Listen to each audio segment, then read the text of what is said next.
முதல் வாசகம். திருத்தூதர் பணி அதிகாரம் 13, திருவசனங்கள் 13 முதல் 25 வரை.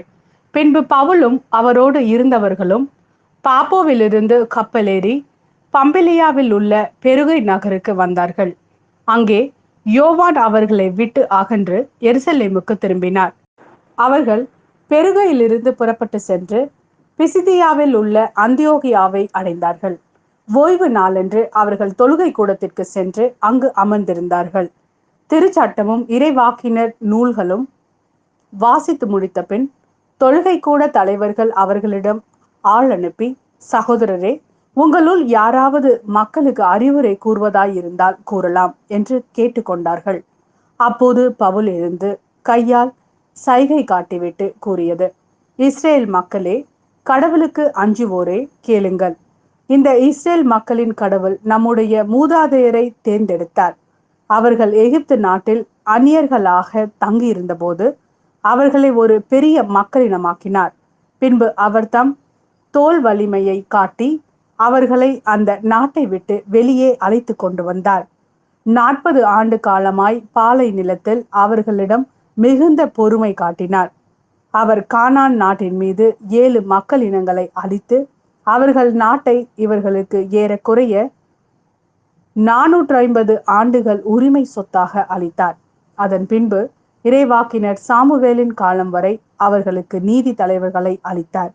பின்பு அவர்கள் தங்களுக்கு ஓர் அரசர் வேண்டும் என்று கேட்டார்கள்.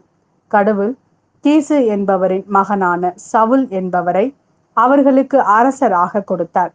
பென்யமின் குலத்தினராகிய அவர் 40 ஆண்டுகள் ஆட்சி செலுத்தினார். பின்பு கடவுள் அவரை நீக்கிவிட்டு தாவீதை அவர்களுக்கு அரசராக ஏற்படுத்தினார்.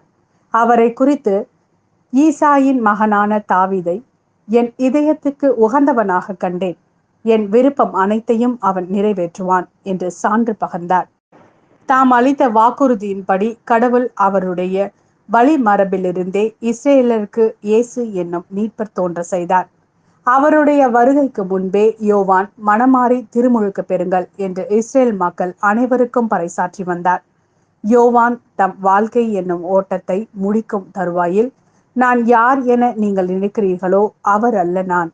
இதோ எனக்கு பின் ஒருவர் வருகிறார், அவருடைய மிதியடியை அவிழ்க்கவும் எனக்கு தகுதி இல்லை என்று கூறினார். இது ஆண்டவரின் அருள்வாக்கு.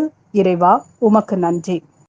யோவான் எழுதிய நற்செய்தி அதிகாரம் 13, திருவசனங்கள் 16 முதல் 20 வரை. பணியாளர் தலைவரை விட பெரியவர் அல்ல, தூது அனுப்பப்பட்டவரும் அவரை அனுப்பியவரை விட பெரியவர் அல்ல என உறுதியாக உங்களுக்கு சொல்கிறேன். இவற்றை நீங்கள் அறிந்து அதன்படி நடப்பீர்கள் என்றால் நீங்கள் பேறு பெற்றவர்கள். உங்கள் அனைவரையும் பற்றி நான் பேசவில்லை. நான் தேர்ந்து கொண்டவர்கள் யாரென எனக்கு தெரியும். எனினும் என்னோடு உண்பவனே என் மேல் பாய்ந்தான் என்னும் மறைநூல் வாக்கு நிறைவேறியாக வேண்டும். அது நிறைவேறும் போது இருக்கிறவர் நானே என்று நீங்கள் நம்புமாறு இப்போதே அது நிறைவேறும் முன்பே அது பற்றி உங்களுக்கு சொல்லி வைக்கிறேன். நான் அனுப்புகிறவரை ஏற்றுக்கொள்பவர் என்னையே ஏற்றுக்கொள்கிறார், என்னை ஏற்றுக்கொள்பவர் என்னை அனுப்பியவரையே ஏற்றுக்கொள்கிறார் என உறுதியாக உங்களுக்கு சொல்கிறேன்.